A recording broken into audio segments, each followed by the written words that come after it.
독자에게는 유일한 취미가 하나 있었다. 바로 웹소설을 읽는 것. 중학교 3학년 때부터 무려 10년 동안 꾸준히 읽어온 소설이 하나 있었다. 그 웹소설의 이름은 멸망한 세계에서 살아남는 3가지 방법, 줄여서 멸살법이라 불리우는 소설이었다. 약 3149화에 달하는 방대한 분량. 그 소설이 10년이라는 긴 장정 끝에 마침내 마지막 화를 맞이하게 되었다.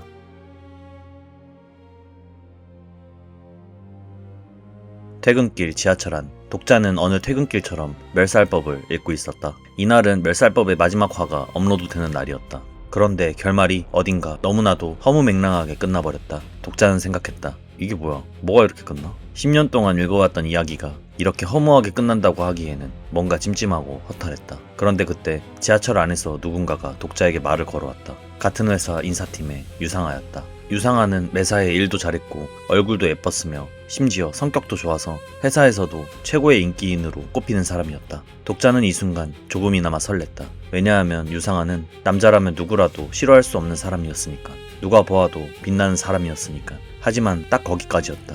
유상아라는 사람은 자신과는 전혀 어울리지도 않고 완전히 다른 급의 사람이라는 것을 독자도 알고 있었기 때문이었다. 그런데 독자는 조금 의아했다. 여태껏 유상아를 단 한 번도 지하철에서 본 적이 없었는데 그런데 오늘은 왜 이 지하철에 있는 것일까? 유상아는 외국어 공부를 하는 듯했다. 그 모습을 보니 순간 자신이 너무나도 한심하고 부끄럽게만 느껴졌다. 자신은 매번 이 퇴근길에 웹소설 따위나 읽곤 하는데 그에 비해 유상아는 퇴근길에서조차 자기 개발을 하고 있었으니까. 인정하긴 싫었지만 독자도 알고 있었다. 자신은 살면서 무언가를 치열하게 노력해 본 적이 없었다. 언제나 주인공이 되고 싶다는 욕구는 있었지만 그렇다고 해서 무언가를 할 의욕도 나아지고자 할 의지도 없었다. 하지만 독자에게 있어 멸살법은 자신의 인생에서 빼놓을 수 없는 한 부분이나 다름이 없었다. 중학교 3학년 때 왕따를 당했을 때도, 입시를 망쳐서 지방 3류대학에 입학했을 때도, 군대에서 외롭고 지쳐서 힘들었을 때도, 그리고 이직을 반복한 끝에 대기업 계열사의 계약직으로 일하고 있는 지금에서도 유일하게 자신을 위로해주는 것은 멸살법이라는 웹소설 뿐이었다. 처음에는 독자처럼 멸살법을 보는 사람이 조금이나마 있었다. 하지만 어느 순간부터 조회수는 점점 떨어져만 갔고 결국 멸살법은 독자만 보는 웹소설이 되었다. 그럼에도 작가는 이 소설을 끝까지 연재했다. 독자는 그런 작가에게 내심 고마웠다. 그런데 그때 멸살법의 작가로부터 웹사이트 쪽지가 하나 도착한 것을 보았다. 내용은 이러했다. 독자님 덕분에 끝까지 완주할 수 있었다고. 덕분에 공모전에도 입상할 수 있었다고.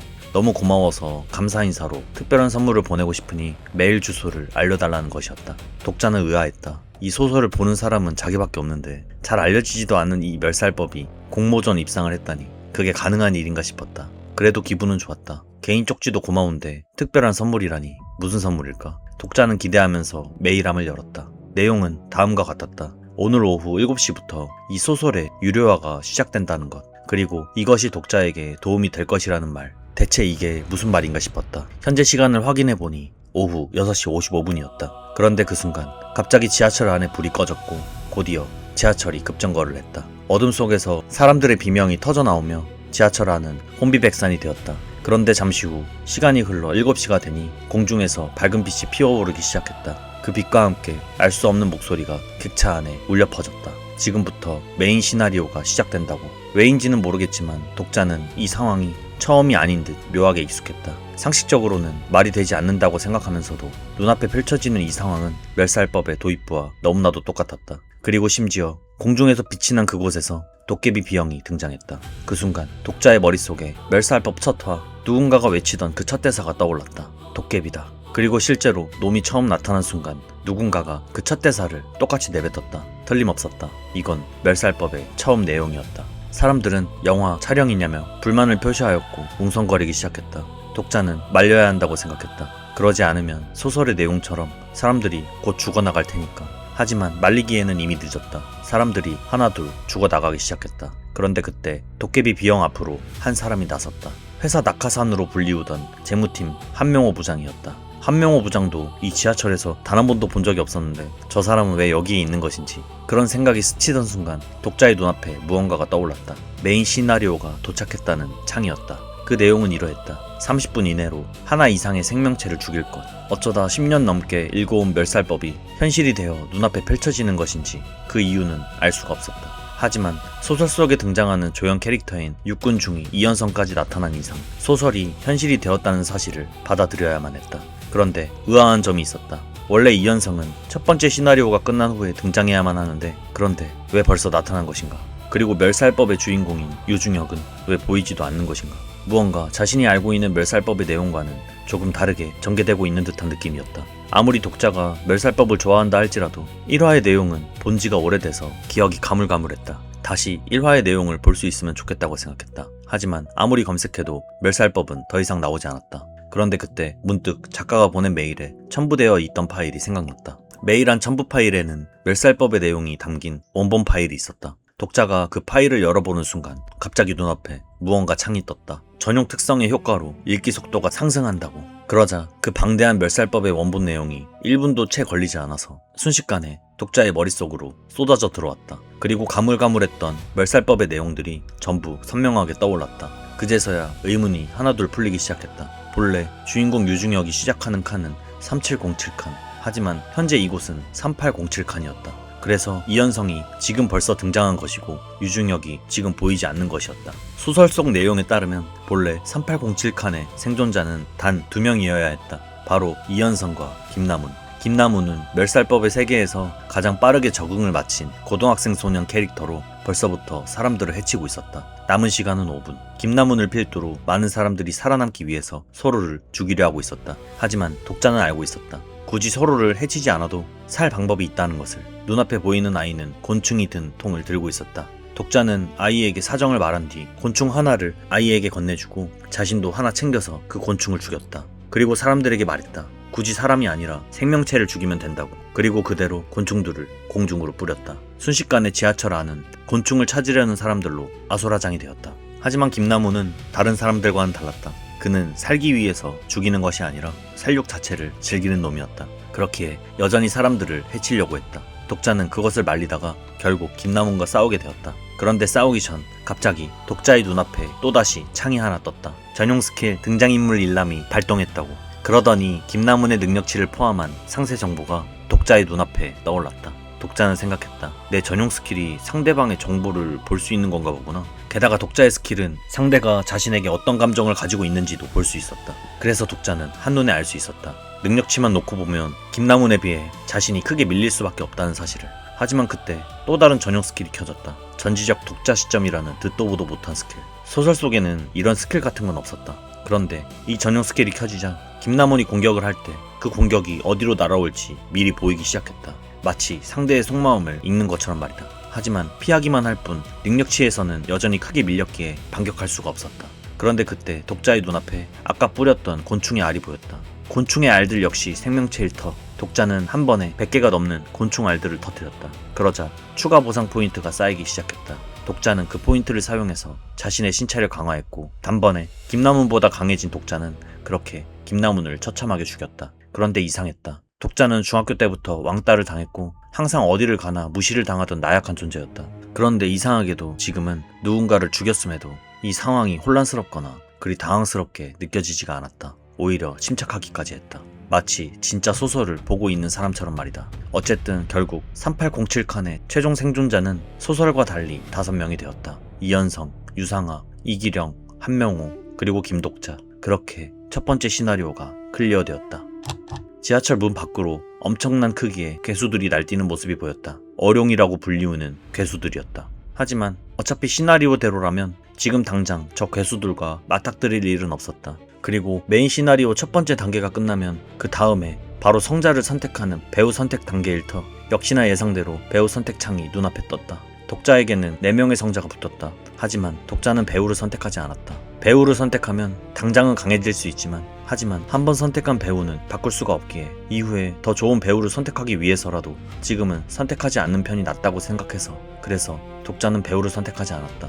그렇게 배우 선택 시간이 지나고 각자 인사를 나누었다. 독자는 모두에게 모든 것을 설명할 수는 없었다. 하지만 대신 간략하게 말했다. 이미 우리가 알던 현실은 달라졌으니까 정신을 바짝 차려야 한다고 말이다. 그런데 그때 옆칸에서 문을 부수는 소리가 들려왔다. 독자는 의아했다. 대체 누가 문을 부수고 들어오려고 하는 거지? 아직 다음 시나리오가 시작될 때가 아닌데. 시나리오대로가 아니라면 저 문을 부수려는 자가 누군지는 뻔했다. 단 한 명밖에 없었다. 3707칸의 유일한 생존자, 바로 이 이야기의 진짜 주인공인 유중혁이었다. 여기서 그와 마주치면 유중혁은 반드시 시나리오상 필요 없는 사람들을 모두 죽일 가능성이 높았다. 그래서 독자는 서둘러 사람들을 이끌고 밖으로 나갔다. 그러자 도깨비 B형이 다시 등장했다. 도깨비 B형이 등장했다라는 것은 시나리오가 시작된다는 의미일 터였다. 스토리상 두 번째 시나리오로 가기 전 서브 시나리오가 있었다.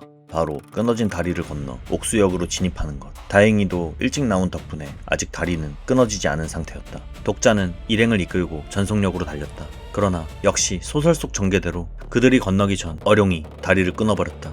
다행히도 이기령과 이현성은 무사히 먼저 건너가 있었다. 하지만 독자를 포함한 한명호와 유상아 세 사람은 다리를 건너지 못했다. 이대로라면 그대로 죽을 게 뻔한 상황이었다. 그 순간 갑자기 유상아의 성자가 빛의 다리를 놓아주었다라는 창이 떴다. 성자가 유상아를 살리고 싶어서 개입한 것이었는데 이건 역시 본래 소설에는 없는 내용이었다. 독자는 생각했다. 유상아가 본래 소설에 없는 캐릭터라서 없던 시나리오가 발생하는 건 뭐 그렇다 쳐도 유상아의 성자가 대체 뭐길래 이렇게까지 개입을 하는 거지? 그래서 유상아의 정보창을 보려고 했다. 그런데 열리지가 않았다. 의아했다. 김나문의 정보창은 잘만 열렸는데 유상아는 왜 열리지 않는 거지? 특별한 배우성이라도 가진 건가? 아니면 무슨 특별한 스킬이라도 가진 건가? 일단 이 의문은 둘째치고 이 시나리오를 깨야만 했다. 하지만 문제가 있었다. 그 다리는 오직 짝수 인원만이 건널 수 있다라는 것이었다. 그런데 갑자기 한명호가 유상아를 데리고 먼저 건너가 버렸다. 그렇게 독자 혼자만 남게 되었다. 그런데 시나리오에도 없던 일이 또 한 번 발생하기 시작했다. 첫 번째 시나리오에서 죽었던 사람들이 좀비화가 되어 등장한 것이었다. 도망칠 곳도 없고 배우를 선택하지도 않았기 때문에 독자에게는 이들을 모두 상대할 힘이 없었다. 하지만 그 순간 또 다른 전용 스킬이 발동되었다. 책갈피. 이건 또 무슨 스킬인가? 원래 내용에서는 본 적도 없는 스킬이었는데 책갈피라는 스킬은 다른 인물의 스킬을 카피해서 쓸 수 있는 스킬이었다. 그래서 독자는 일단 이 스킬을 사용해서 김나문의 스킬을 사용할 수 있었고 좀비화가 된 이들을 상대할 수가 있었다. 그런데 그 순간 이 소설의 주인공인 유중혁이 서서히 다가왔다. 딱 보아도 알 수 있었다. 유중혁에게는 절대 상대가 되지 못한다라는 것을. 유중혁은 독자에게 다가와 목을 조르며 물었다. 본래 소설의 내용대로라면 3807칸에서는 김나문과 이현성만 살아남았어야 했는데 그런데 지하철에서 어떻게 살아남았냐고 말이다. 그런데 그때 갑자기 또다시 전지적 독자 시점 스킬이 발동되더니 유중혁의 생각이 들리기 시작했다. 독자는 생각했다. 내가 가진 이 스킬이 상대의 생각까지 읽을 수 있는 것이구나. 유중혁은 독자를 위험한 존재라고 판단하고 있었다. 그래서 이 자리에서 죽여야만 한다고 생각하고 있었고 정말로 독자를 죽이려고 했다. 그런데 바로 그 순간 또 다른 전용 스킬이 발동되었다. 바로 제4의 벽. 역시나 독자 또한 모르는 스킬이었다. 하지만 이 스킬이 유중혁의 스킬을 막아주는 듯했다. 그때 독자는 알 수 있었다. 정말 뭔지는 모르겠지만 내 스킬 덕분에 유중혁이 날 죽이지 못하는구나. 그래서 독자는 유중혁에게 제안을 하나 했다. 이 모든 시나리오를 클리어하려면 너에게는 동료가 필요할 것이고 그러니 나와 함께 하자고. 나는 네가 모르는 미래를 다 알고 있다고. 분명 도움이 될 것이라고 말했다. 유중혁은 한참을 고민하더니 독자의 제안을 받아들였다. 그렇게 독자는 유중혁에게 이끌려서 다리를 건널 수 있었다. 그렇게 안심하고 있던 순간 갑자기 유중혁이 독자를 다리 밑으로 던져버렸다. 결국 독자는 엄청난 크기의 어룡에게 잡아먹히게 되고 말았다. 독자는 어룡의 뱃속으로 들어오게 되었다. 하지만 유중혁이 이럴 거라고 전혀 예상하지 못한 것은 아니었다. 시나리오 상에서도 원래 유중혁은 진짜 동료를 만든 적이 없었으니까 일단 이곳을 빠져나가는 것이 우선이었다. 그런데 그때 독자 앞에 도깨비 B형이 등장했다. 이상했다. 시나리오를 성공하지 못했기에 독자를 죽이려고 했다면 굳이 이렇게 눈앞에 등장할 필요가 없었다. 생각해보니 시나리오가 시작될 때 실패 시 사망이라는 표현이 없었다. 멸살법에서는 보통 이럴 경우 실패한 대가로 코인을 지불하면 되는 구조였다. 그런데 도깨비 B형은 코인 5100개를 지불하라고 했다. 독자는 생각했다. 미친놈이 누구 거덜낼 일이 있나. 하지만 지금 자신 앞에 도깨비 B형이 다시 등장했다라는 것은 독자가 처한 상황 자체가 도깨비 B형에게 뭔가 득이 된다는 의미일 터였다. 소설 속 도깨비 B형의 역할은 보통 성자들이 이 상황을 볼 수 있게끔 채널을 운영하며 중계활동을 하는 것이었다. 그래서 독자는 서로가 위민할 수 있는 계약 제안을 했다. 내가 이 채널을 부흥시켜주겠다고. 그러면서 자연스럽게 너를 도깨비의 왕으로 만들어주겠다고. 배우성들이 좋아할 만한 최고의 이야기꾼으로 만들어주겠다고.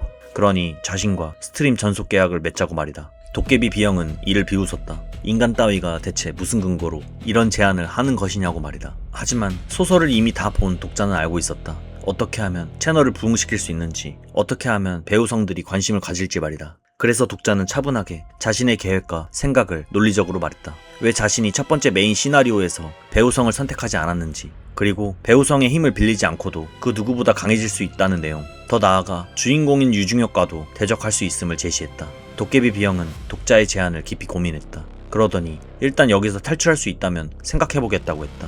그렇게 히든 시나리오가 열렸다. 어룡을 죽이고 이곳에서 탈출하라는 시나리오였다. 사실 이 어룡의 배에서 탈출하라는 것은 일반적인 사람에게는 불가능한 시나리오나 다름없었다. 하지만 독자는 이미 여기서 탈출할 방법을 알고 있었다. 왜냐하면 소설 속 유중혁도 이곳에서 탈출했었으니까. 다만 난이도가 극악이라는 것은 분명했다. 일단 상점에서 스톤호그의 뾰족한 가시와 망치 해마의 점액을 구매했다. 원래 이 두 아이템은 평상시라면 그다지 가치 있는 아이템은 아니었다. 하지만 망치 해마의 점액에는 대부분이 모르는 효능이 있었다. 바로 어룡의 소화액에 면역 효과가 있다라는 것. 그래서 독자는 자신의 몸 전체와 스톤호그의 뾰족한 가시에 점액을 발랐다. 그리고 그 가시들을 어룡의 소화액 사출구에 박아버렸다. 소화액이 빠져나오지 못하게 되자 결국 어룡은 4일이라는 긴 시간 끝에 스스로 자멸해버렸다. 이를 본 도깨비 비형은 놀랬다. 그리고 중계로 지켜보고 있던 성자들 역시 놀라워했다. 어룡을 죽이고 난 후의 보상으로 9,000코인이나 주어졌다. 거기에 값비싼 희귀 아이템인 어룡의 핵도 얻을 수가 있었다. 훗날 이후의 시나리오를 클리어하기 위해서는 반드시 필요한 아이템이 있었다. 바로 부러진 신념이라는 아이템이었다. 그래서 독자는 이 어룡의 핵을 도깨비 경매장에 올렸고 교환 물품으로 부러진 신념으로 등록을 했다. 어쨌든 불가능해 보였던 시나리오를 클리어하자 도깨비 비형은 독자의 말에 신빙성이 있다고 판단을 했다. 그렇게 독자는 이 소설에서 아무도 선택한 적 없었던 배우성, 즉 도깨비 비형과 스트림 계약을 맺게 되었다. 그리고 그 계약에 따른 5,000코인의 계약금도 받아냈다. 그렇게 고생 끝에 밖으로 나왔다. 그나저나 독자는 참 신기하다고 생각했다. 현실에서는 계약 하나도 제대로 못 따던 자신이었는데 이렇게 갑자기 비범해진다라는 게 말이나 되는 일인가? 그리고 가장 의아한 것이 있었다. 바로 독자가 가지고 있는 스킬들이었는데 이 스킬들은 독자가 한 번도 들어본 적도 본 적도 없는 스킬들이었기에 이상하다고 느꼈다. 또한 관리자가 독자의 정보창도 열어보지도 간섭하지도 못했으니까 주인공도 가지지 못한 이 스킬의 정체가 대체 무엇인지 알 수는 없었다. 하지만 분명한 것은 정말 말도 안 되는 스킬을 독자가 가지고 있다라는 것이었다. 어쨌든 독자는 두 번째 메인 시나리오 지역에 진입하면서 생각했다. 정신 똑바로 차려야 된다고. 이 소설의 시작은 바로 지금부터라고 말이다.